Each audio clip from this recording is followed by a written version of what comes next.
Happy Friday. The following Zoom session is being recorded and will appear later today on my YouTube channel, Math with Mayo. There are two different classes that may be observing this session.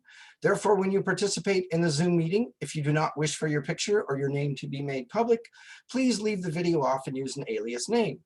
If you have questions during this meeting but do not wish to speak, email me at bmayo@ybcc.edu and I will respond as soon as I can.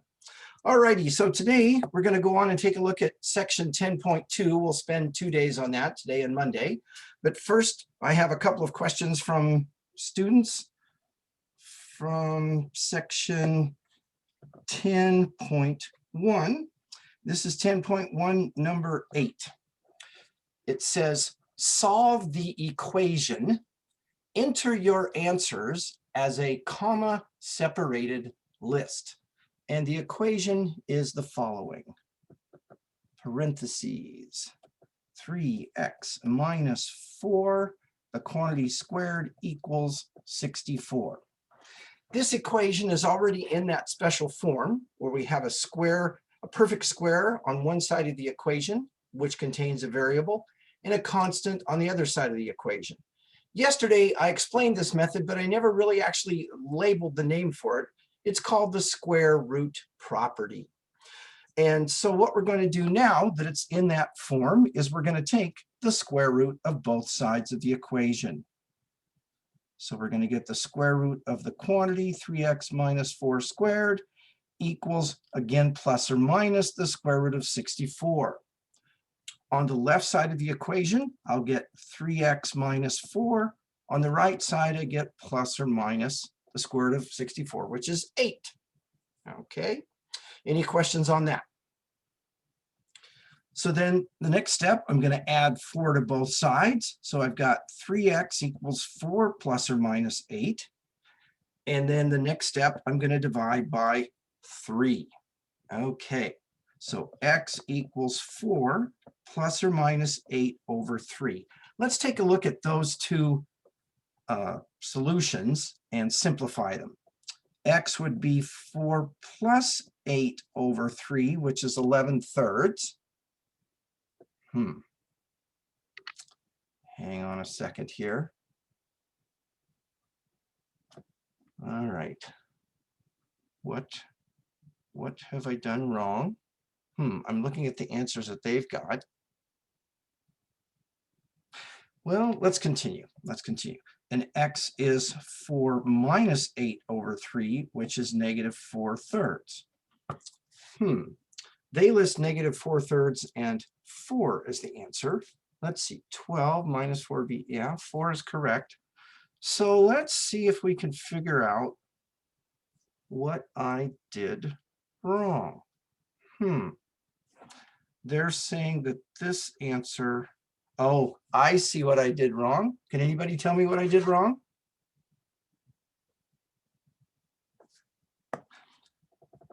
What's 4 plus 8? That'd be 12. It's 12, and I wrote 11. So that was my mistake. So let's go back here and let's fix this. Not good, starting off with a mistake right off the bat. You'd think it was Monday instead of Friday. Okay, so x equals 4 plus 8 over 3, which is 12 over 3, which is 4. So x equals negative 4/3, comma 4. Yeah, so I messed up the addition. 4 plus 8 is 12, not 11.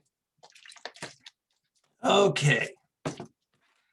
Next problem, again, from 10.1, number 9, and we have a similar situation.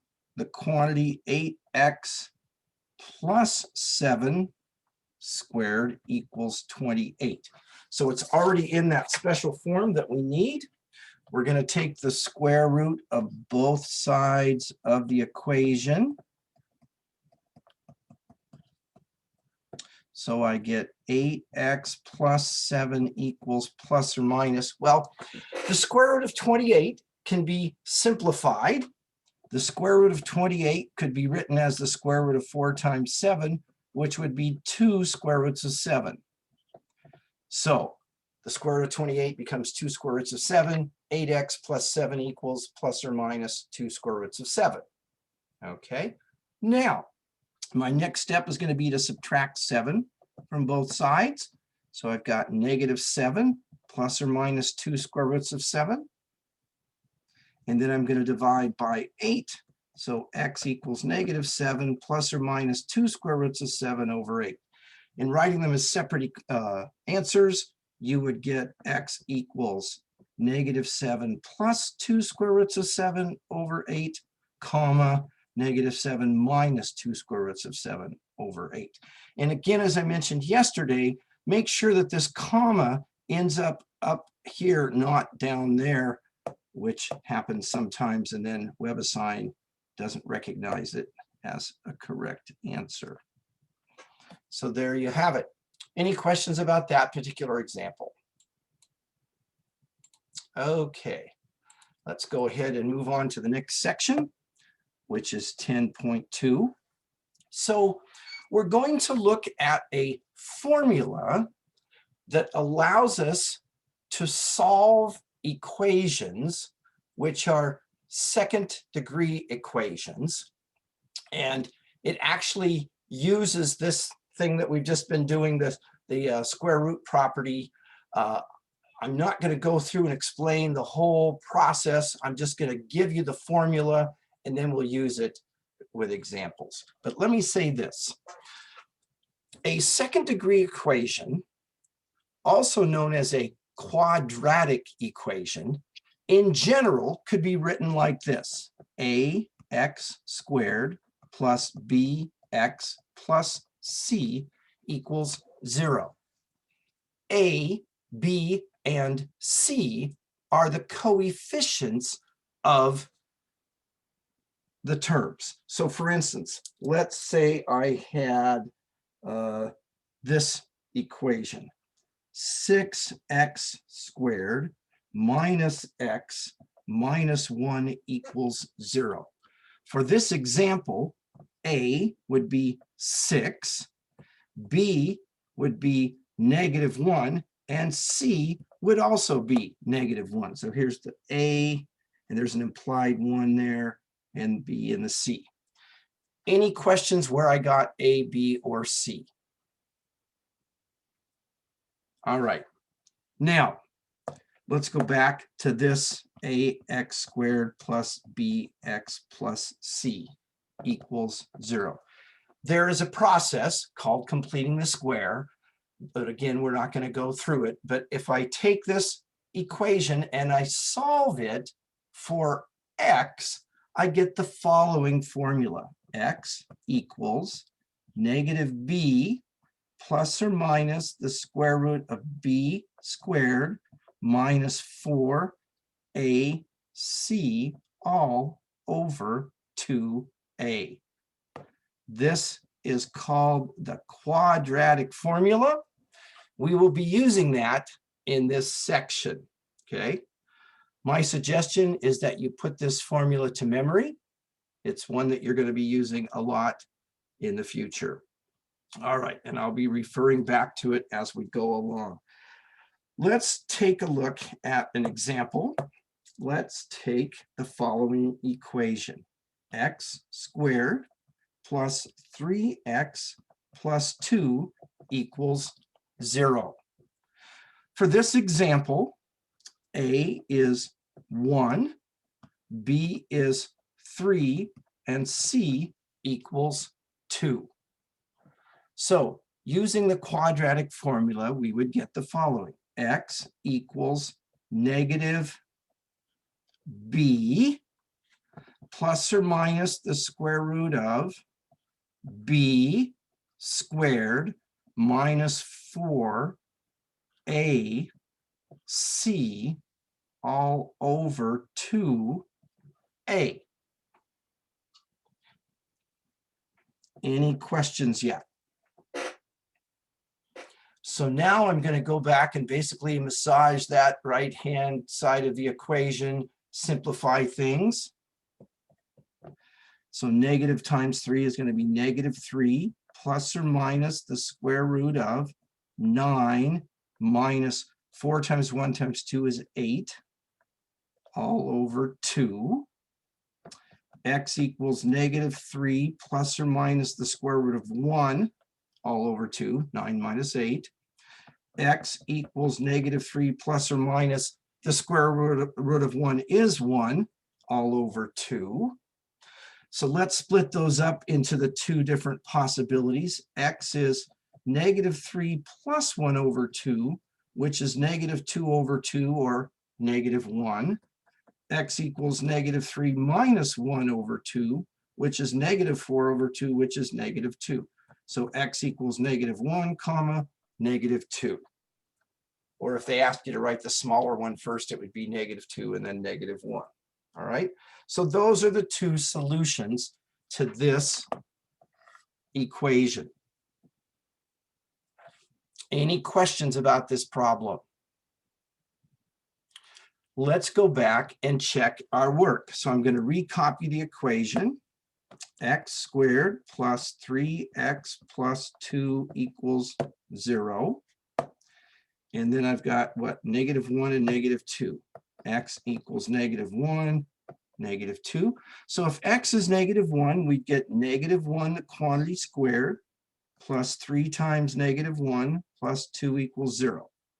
Negative 1, the quantity squared is 1. So we've got 1 plus negative 3 plus 2 equals 0. 3 plus negative 3, 0 equals 0. So that one checks. Let's take the negative 2 and try it. Negative 2, the quantity squared, plus 3 times negative 2 plus 2 is 0. 4 minus 6 plus 2, 0 equals 0. So both solutions check. Any questions? Does anybody need me to go back to the previous screen? Okay. Here comes another problem. X squared minus 18x plus 81 equals 0. Now, this again is in standard form, that is ax squared plus bx plus c equals 0. A is 1, b is negative 18, and c is positive 81. So x equals negative b plus or minus the square root of b squared minus 4ac all over 2a. Simplifying, x equals, let's see, negative times negative is going to be positive 18 plus or minus, let's see, negative 18 times negative 18 is going to be positive 324, and then minus 4 times 81 is also 324 all over 2. So x equals 18 plus or minus the square root of 0 over 2. X equals 18 plus or minus the square root of 0 is 0 over 2. Well, if you have something and you add or subtract 0 from it, you just get that original number. So x equals 9. Now, a second degree equation always has two solutions. Let's go back here to this one. There were two solutions, okay? In this case, there are two solutions, but they are not unique.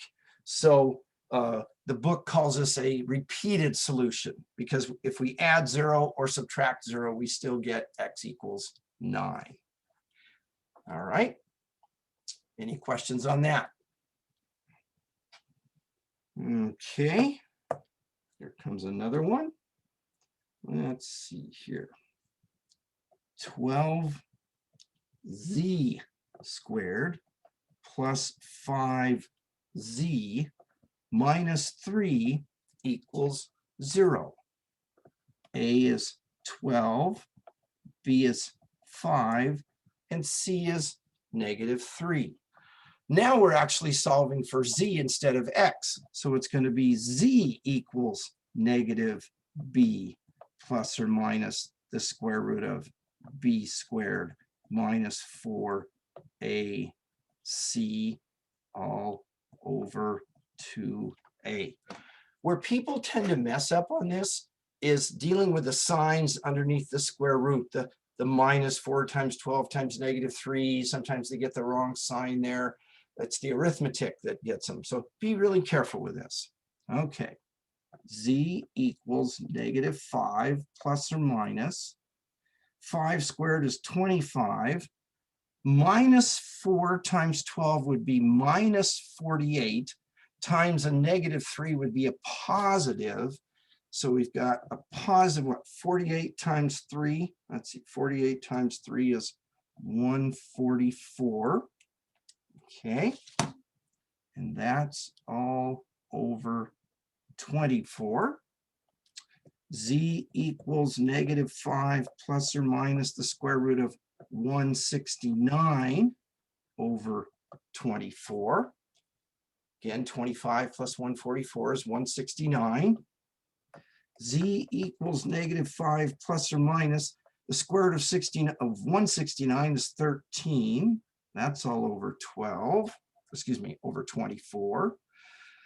So let's see, we've got Z equals negative 5 plus 13 over 24, which is 8 over 24, which is 1/3. Z equals negative 5 minus 13 over 24, which is negative 18 over 24, which is negative 3/4. So Z equals negative 3/4, comma, 1/3. Any questions there?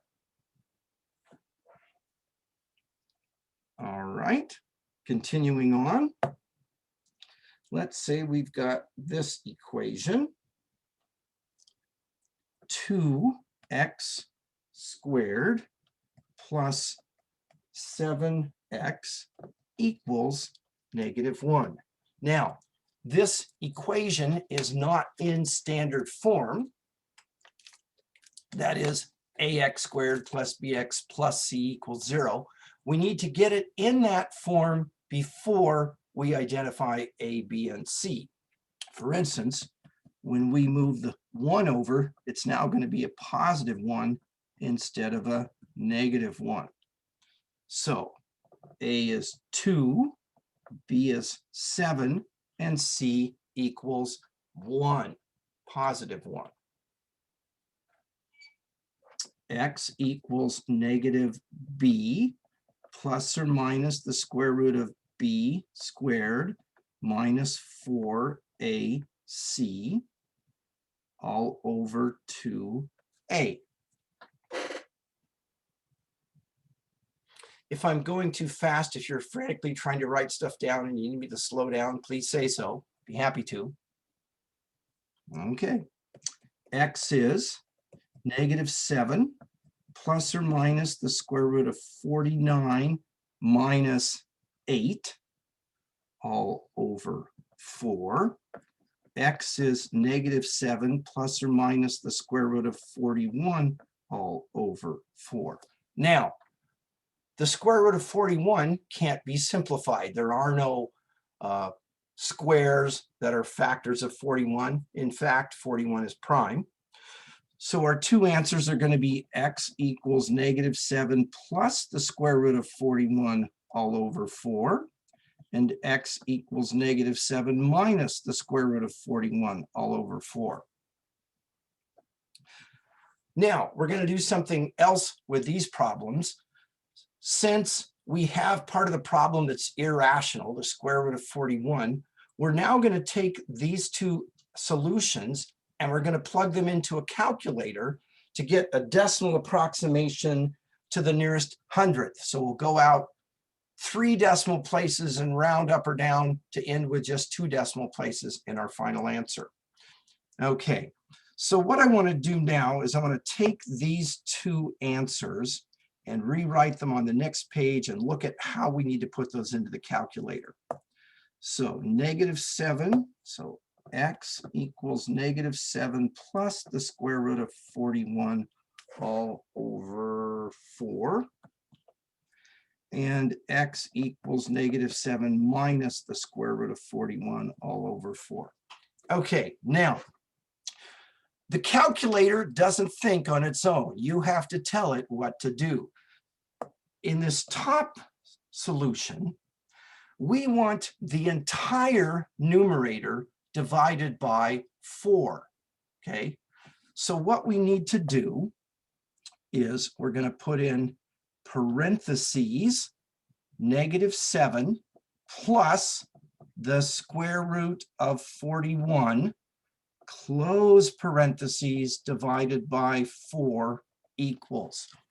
Now, some calculators, when you put this symbol into the calculator, it automatically puts a left-hand parentheses, okay? Other calculators don't do that.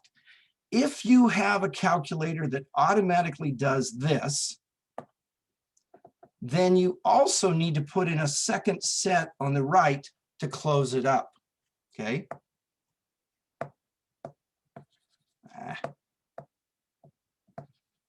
Come on. Here we go. I can never get the large eraser to work. So there's parentheses -7 plus the square root. That left-hand parentheses shows up. You type in 41. Then you put a right-hand parentheses to enclose the radical.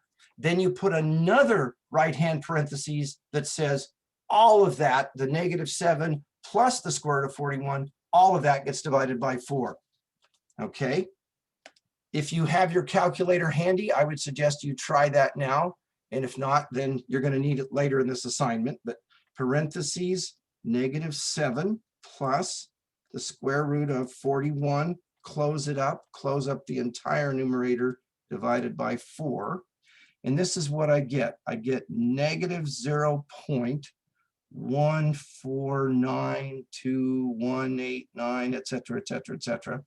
If I'm going to round to the nearest hundredth, which is right here, I go one place to the right, the 9 would round up, so my answer is going to be -0.15. Okay? Any questions about that? The second answer, I'm going to put -7 minus the square root of 41 divided by 4. And again, I'll probably have that extra set of parentheses in there. And notice, this is a negative sign, this is a subtraction sign, and they're different buttons on your calculator. It's -7 minus the square root, etc., etc. Okay, so let's see here. What am I getting for this? I'm getting -3.3507, etc. So there's the hundredth, the 0 would round down, so you'd get -3.35. And these actually are approximate solutions, not exact. Okay with this? Any questions? All right, let's take a look at another example of that. Let's see here. 4w plus 1 equals -6w. So again, I need to put this in standard form. So I'll add 6w to both sides of the equation, giving me 4w squared plus 6w plus 1 equals 0. A equals 4, B equals 6, and C equals 1. So now W equals -b plus or minus the square root of b squared minus 4ac all over 2a. W equals -6. plus or minus the square root of 36 minus 16 all over 8. W equals negative 6 plus or minus the square root of 20 all over 8. Now, the square root of 20, I can simplify. The square root of 20 is the square root of 4 times 5 is 2 square roots of 5. So this becomes W equals negative 6 plus or minus 2 square roots of 5 over 8. Now, this is where things get a little bit tricky. Notice that in the numerator, the negative 6 and the 2 square roots of 5 both have a common factor of a 2. And the denominator, the 8, also has a common factor of a 2. So I could reduce these down. I could do this to it. I'm going to split it apart like that. Oops. Come on. Nope, not going to work for me. There we go. Then I could reduce each part. Okay.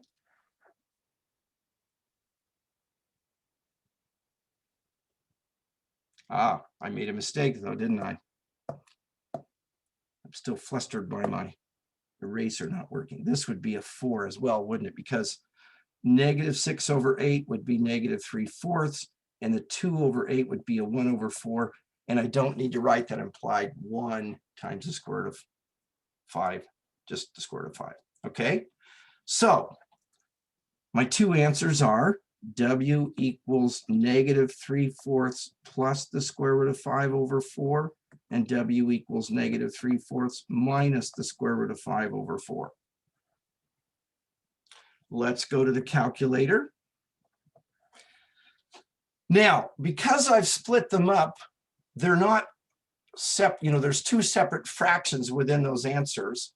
So I'm going to go, let's see, tell you what, let's do this again. Let's recopy those on the next page so we have lots of room to write with. W equals negative 3/4 plus the square root of 5 over 4. W equals negative 3/4 minus the square root of 5 over 4.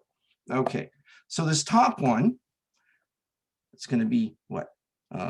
Negative 3 divided by 4 plus the square root of 5 divided by 4 equals, okay, so negative 3 divided by 4 plus the square root of 5 divided by 4 equals, and I get negative 0.19098, etc., etc., etc. Rounding to the nearest hundredth, I get what? Negative 0.19. Okay. Then here, the second one is going to be negative 3 divided by 4 minus the square root of 5 divided by 4 equals, and let's see here, I get negative 1.309016, etc., etc. Rounding there, that rounds up negative 1.31. So there are our two answers. Okay, now I'm going to open a little can of worms. What happens sometimes, what math people like to do is they like to take this and write it as a single fraction because they have the same denominator, and write this as a single fraction because they have the same denominator. Okay. When you do that, though, if you're going to have it in that form, which is correct, when you go to put it in the calculator, now it's like that previous example where you're going to go parentheses -3 plus the square root of 5, close it up, divided by 4. Parentheses -3 minus the square root of 5, close it up, divided by 4. So if you've got separate fractions, great. If you've got one fraction, you've got to enclose that entire numerator so that it all gets divided by 4. Okay, so be careful of that. Now, let's look at some examples of where we have a quadratic or second degree equation, but we can do some things to simplify it, make it easier to deal with before we put it into the quadratic formula. All right, for instance, let's say we've got -5x squared plus 9x minus 2 equals 0. In the quadratic formula, it's -b plus or minus the square root of b squared minus 4ac all over 2a. A is in the denominator. So it's nice to have a positive denominator. So we'd need a positive a. Well, I can take this equation where a would be -5, and I can multiply both sides by -1, and I get 5x squared minus 9x plus 2 equals 0. Okay, so I can multiply both sides by -1 to make my leading coefficient positive. So now a is 5, b is -9, and c is 2. Okay, let's take a look at another example. Let's say we've got 1.6t squared plus 2.4t minus 0.9 equals 0. I have decimals for a, b, and c. Now, I can plug decimals in, but it gets kind of messy. I could get rid of the decimals in this equation. Notice on the left side, they all have one digit to the right of the decimal point.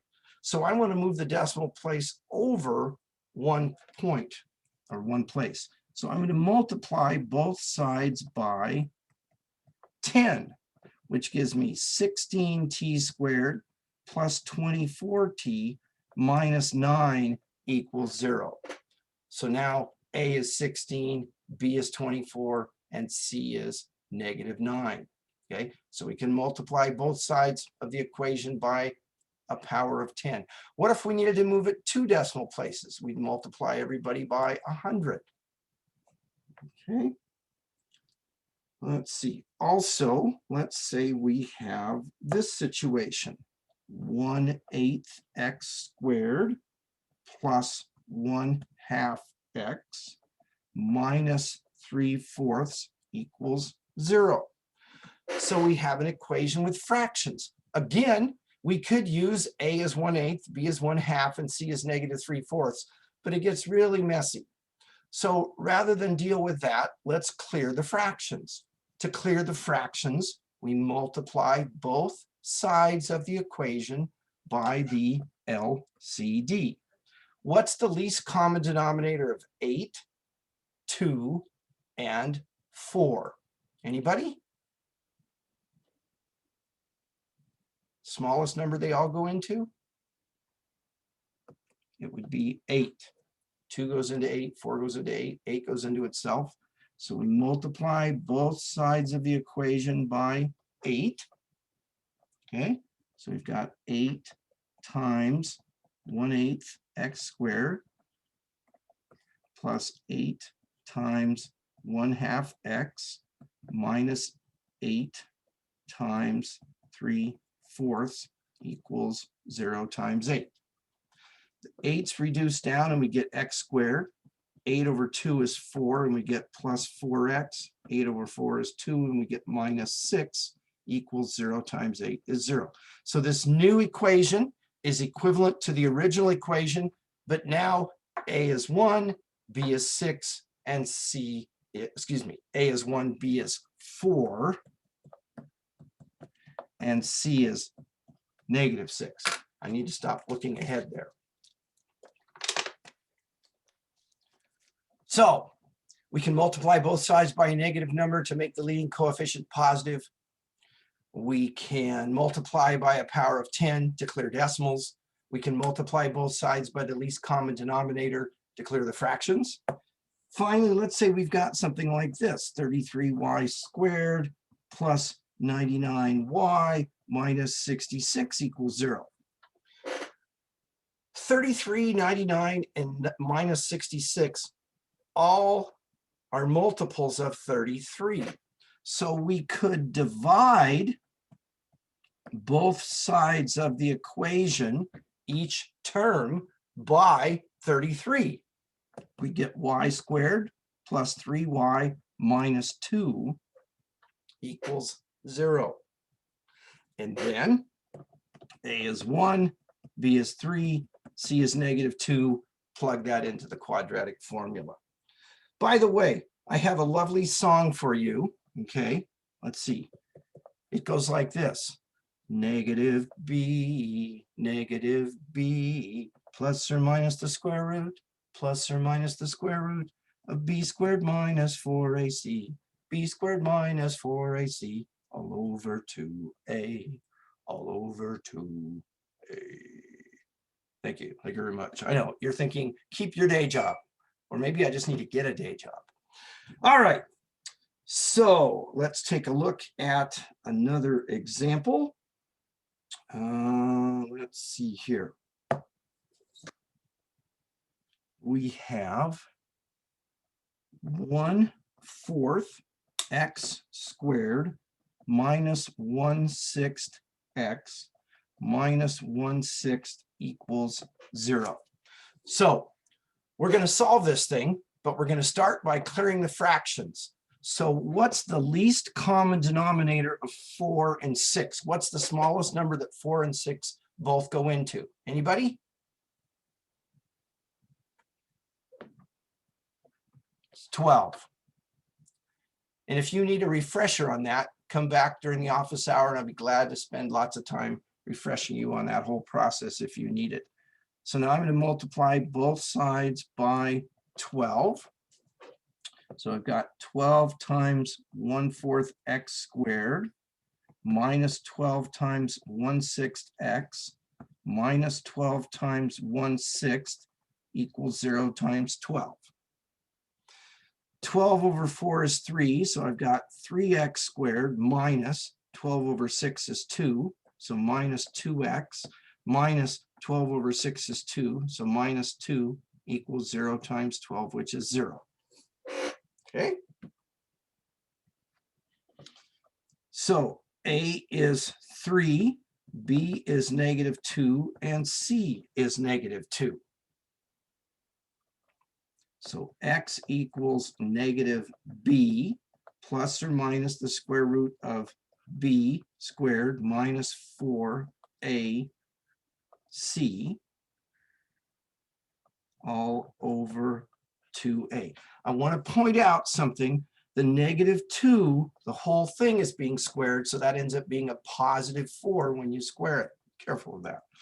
Okay, I'm running out of room as per usual. I'm going to simplify that on the next page. So I'm going to get x equals 2 plus or minus the square root of what? 4 minus 4 times 3 times -2 all over 6. Did I lose anybody there? All right.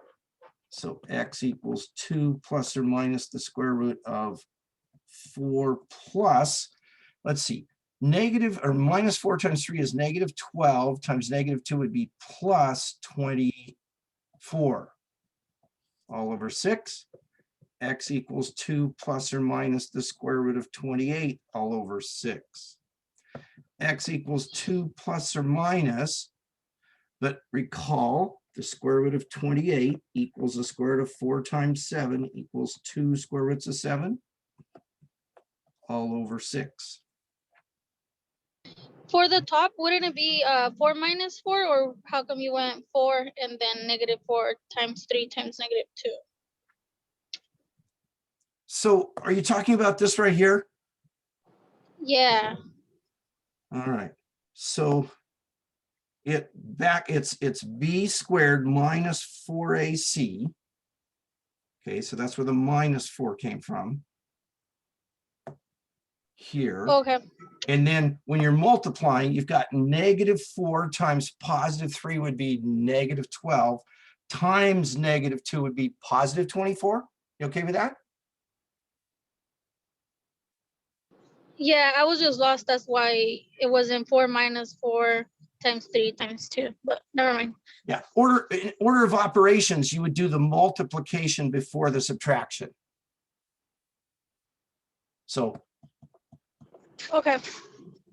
that you're going to do multiplication before the subtraction. All right. So here we've got another situation where the two terms in the numerator and in the denominator are all even, so we could take out a 2. So I'm going to write x equals 2, 6 plus or minus 2 square roots of 7 over 6. So x equals 1/3 plus or minus the square root of 7 over 3. So x equals 1/3 plus the square root of 7 over 3. X equals 1/3 minus the square root of 7 over 3. And again, I'm going to punch those into the calculator. So I've got 1/3 plus the square root of 7, close that up, divide by 3, because I've got a set of parentheses right there and right there, but not around the whole thing. And that gives me 1.215, which is going to round up to 1.22. Okay. Let's see here. Where did I get this thing from? And then the bottom, we're going to have it's minus, and that's going to be -0.548, which is going to be -0.55. Okay with that? All right. So you need to have things in standard form, ax squared plus bx plus c equals 0 before you extract what a, b, and c are, and then plug those into that quadratic formula and simplify it. And if it asks for decimal answers to the nearest hundredth, be sure to group things correctly in your calculator. Monday, we're going to come back and we're going to look at some application problems involving the quadratic formula. So over the weekend, you've got 10.2 part 1. I'll be back at 1:15 with an office hour if you have any further questions. Otherwise, have a great rest of the day and a great weekend as well.